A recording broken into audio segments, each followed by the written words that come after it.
इस साकारी सृष्टि में साकार शरीर से ही सूक्ष्म वतनवासी बन जाते हैं, मन बुद्धि की स्टेज से वो डायरेक्ट परमधामवासी बनते हैं।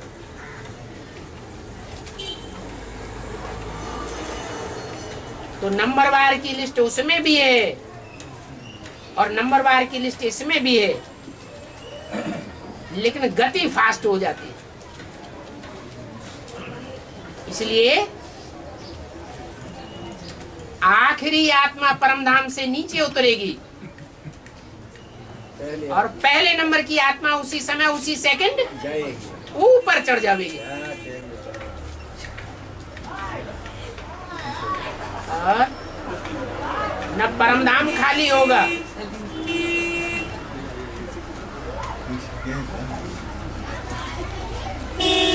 और न सूक्ष्म वतन की आत्मा एकदम खाली हो जाएंगी। उनको जाने में टाइम लगेगा।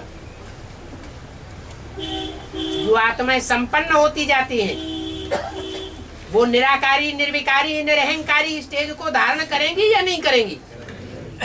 उनको परमधामवासी कहेंगे या दुखधामवासी कहेंगे? है? परमधामवासी कहेंगे, लेकिन टाइम का अंतर पड़ जाएगा।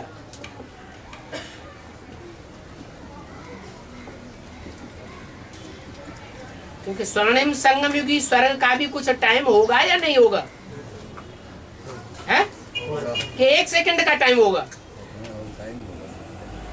हिंदू, मुसलमानों, सिखों के धर्म ग्रंथों में गाया हुआ है पैराडाइज, जन्नत, स्वर्ग, बैकुंठ। तो उस गायन का कोई टाइम तो होगा ना, अनुभव तो करेंगे। इसलिए ऐसे नहीं है कि सब आत्माएं निराकारी, निर्विकारी, निरहंकारी स्टेज को एक साथ चली जाएंगी। नहीं, नंबरवार जाती रहेंगी। और मुरली बोला है कि घर में भी आत्मा जब प्रवेश करती है तो 5-6 मास बाद चूर करती है, ऐसा मुरली बोला हुआ है। हाँ। तो वो ब्रह्मा के सवाल के लिए बोला है। क्या? घर में जब आत्मा प्रवेश करती है, हाँ, 5-6 मास बाद आत्मा चूरपुर होती है। हाँ, तो वो ब्रह्मा के सवाल के लिए बोला। हाँ जी, पहले पहले तो उसी सोल के लिए कहेंगे। जब मुरली में कहा है कि मैं तुम्हें साथ ले जाऊंगा, हाँ, तो फिर वो नंबरवार का कैसा है? तुम्हें माने किन है? तुम्हें या उन्हें? है? आत्माओं को। तुम्हें किससे कहा? अरे तुम्हें किससे कहा? बाप के सन्मुख है? जो बाप के सन्मुख होंगे उनको। हाँ, कौन है सन्मुख? कैसे पता चलेगा कि ये सन्मुख है ये विमुख है?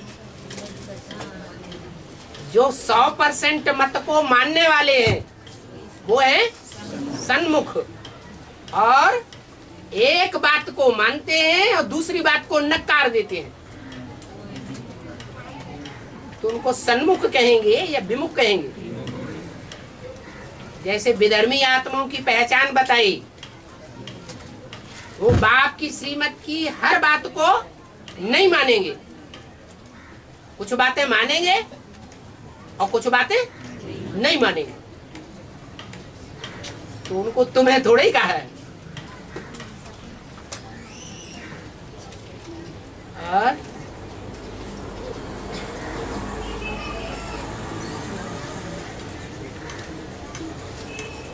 तुम्हें माने सन्मुख, अंदर से भी बाहर से भी। और ज्यादा से ज्यादा कितनी आत्माएं हैं जो सन्मुख होती हैं? अंतिम पुरुषार्थ के क्षणों में 8 होती है।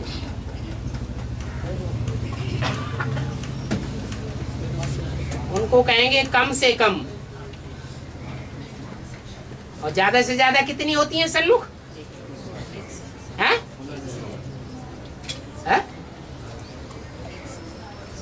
ज्यादा से ज्यादा सन्मुख कितनी होती हैं? हैं? तो कम से कम है।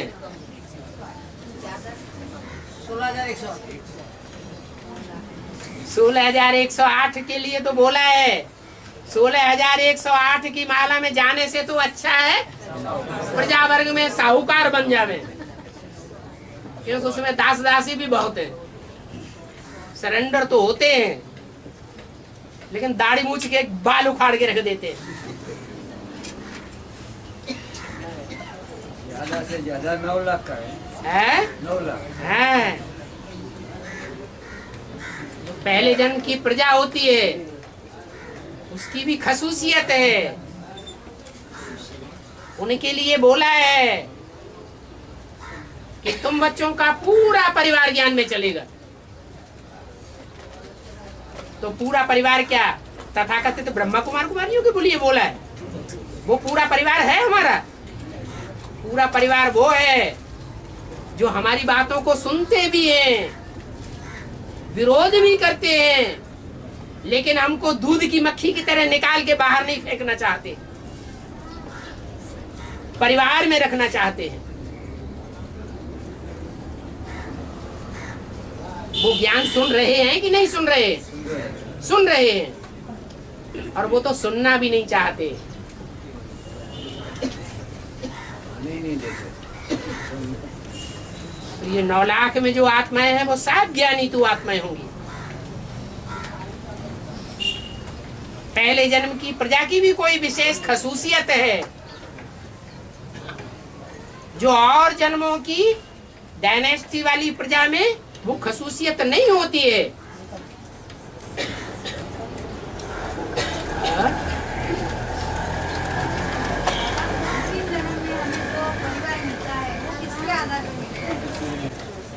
तिरसठ जन्मों में जो हमने कर्म किए और कर्म करते करते जिन कर्मों का निस्तारण हर जन्म में होता रहा,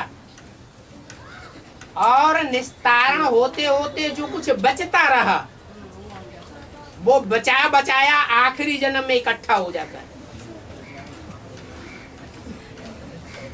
तो जिनके साथ हमने जन्म जन्मांतर ऐसे ऐसे कर्म किए हैं और इतने गहरे कर्म किए हैं कि पूरा निस्तारण उनके साथ नहीं हो पाया, तो आखिरी जन्म नुधा हुआ है पूरा निस्तारण करने के लिए।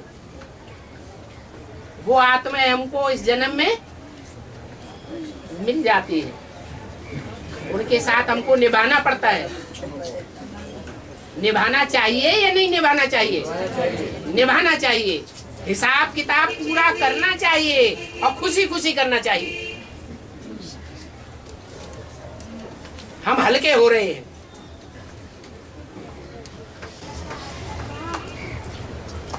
और बाबा, मुरली ने बोला कि जो स्थापना करेगा सो विनाश भी करेगा। तो जब तक सुप्रीम सोल शिव बाबू इस धरती ऊपर नहीं आते तब तक स्थापना भी नहीं हो सकती। तो वो किसके लिए बोला है? जब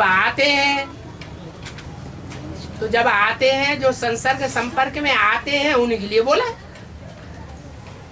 जो संसर्ग संपर्क में आते नहीं उनके लिए नहीं बोला है।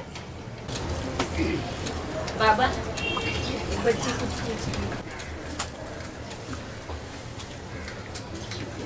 बोलो बोलो बोलो।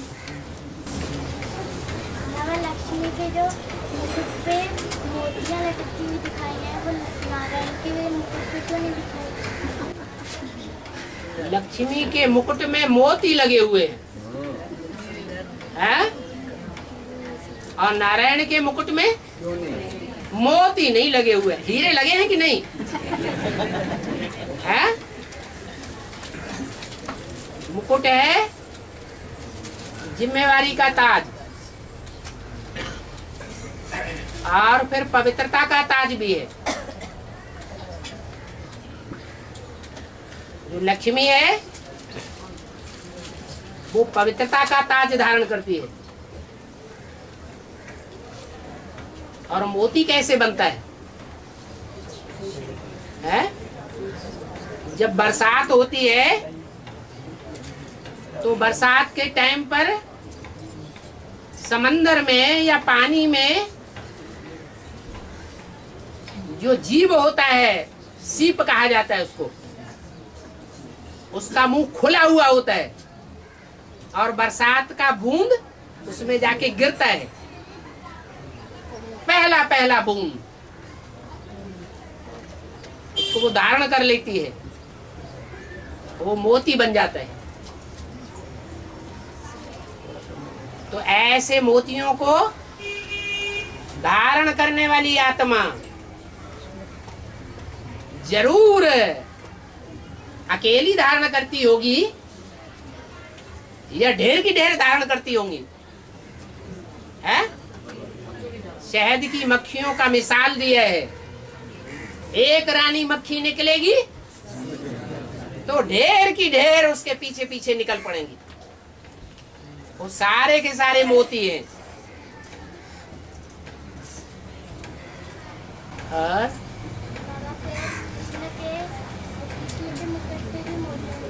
जोर से बोलो। वो फिर विष्णु के मुकुट के ऊपर भी मोतियां दिखाते हैं। कृष्ण के गले में, हाँ, मोतियों की माला, मुकुट पे मोतियों की माला कृष्ण की। हाँ, कृष्ण के मुकुट पर मोती की माला दिखाते हैं और नारायण के मुकुट पर नहीं दिखाते। हाँ, और बाबा ये जो मोती बनते हैं उसके लिए स्वाति नक्षत्र बोला है ना? हाँ जी, स्वाति नक्षत्र में स्व क्यों लगा हुआ है?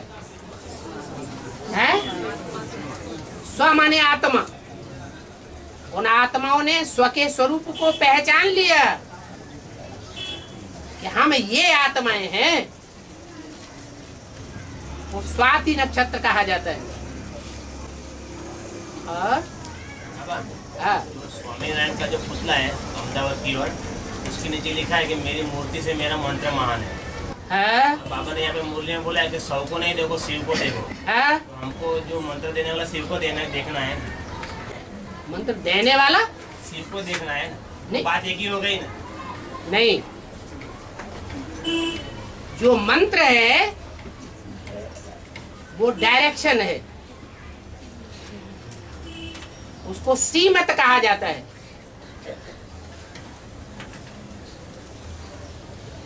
मत माने मंत्र, उससे बनता है मंत्री। मंत्री क्या करता है? राजा को मत देता है। हम सब राजाएं बैठे हुए, हमको ऊंचे ऊंचे मत देने वाला कौन है? शिव बाबा।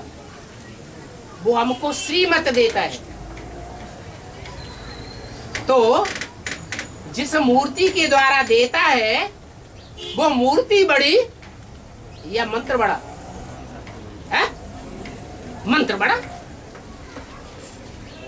मूर्ति तो जड़ है, जड़त्वमयी है। उस मूर्ति की बुद्धि भी कैसी है? जड़त्वमयी है। कब तक? जब तक वो मूर्ति पुरुषार्थ करते करते अमूर्त न बने। अमूर्त माने जिसकी मूर्त नहीं होती, निराकार, तब तक। इसलिए लक्ष्मी नारायण के मंदिर में वो लिखा हुआ है कि मूर्ति से बड़ी चीज क्या है? मंत्र है।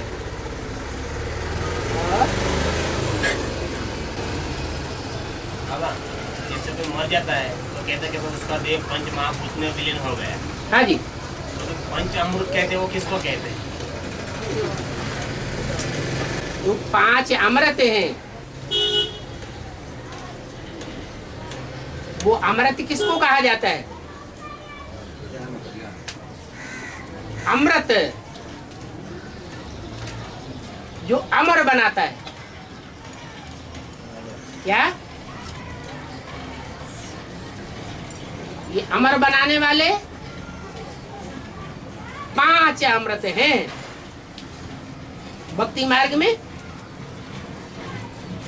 गंगा जल भी डालते हैं उसमें, उसको भी क्या समझते हैं? अमृत। घी भी डालते हैं, उसको भी अमृत का अंश समझते हैं। दूध भी डालते हैं, उसको भी अमृत समझते हैं। शहद भी डालते हैं, उसको भी अमृत समझते हैं। और दही भी डालते हैं। अब टैली कर लो पांचों चीजों को। कौन कौन सी 5 चीजें हुई? दूध में जल होता है या नहीं होता है? दूध में जल तो होता ही है। और दही जो जमाया जाता है, वो दही के कीड़े और दूध के कीड़ों में क्रॉस होता है या नहीं होता है? होता है। तो ज्ञान जल तो लिया, और ब्रह्मा बाबा ने हिमालय पहाड़ बन करके उस ज्ञान जल को बर्फ की तरह जाम कर लिया, माने दही जम गया।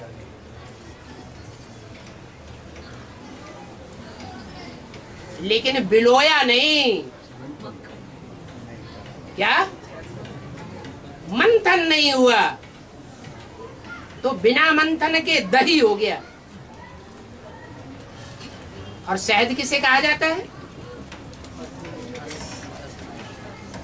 जो 16,000 मक्खियां हैं,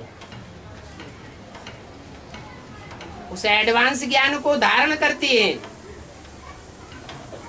और धारण करके मीठा मीठा रस बनाती है,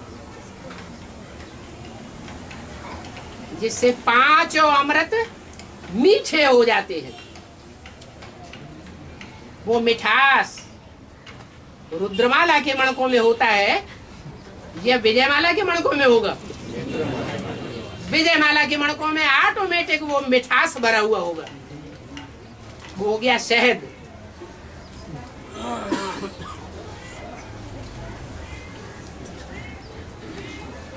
घी किसे कहा जाता है? घृत किसे कहा जाता है? नहीं, ज्ञान तो वो चीज है जिसे पानी की तरह पिया जाता है या दूध की तरह पिया जाता है। ज्ञान को अमृत तो कहते हैं, परंतु ज्ञान में वो ताकत नहीं आती है जो ज्ञानी में ज्ञान लेने के बाद याद में ताकत आती है। इसलिए याद का घृत कहा जाता है। क्या? याद का घृत, उससे ताकत आती है। तो पंचामृत में वो घी भी डालना जरूरी है, जो आत्मा को शक्ति मिले।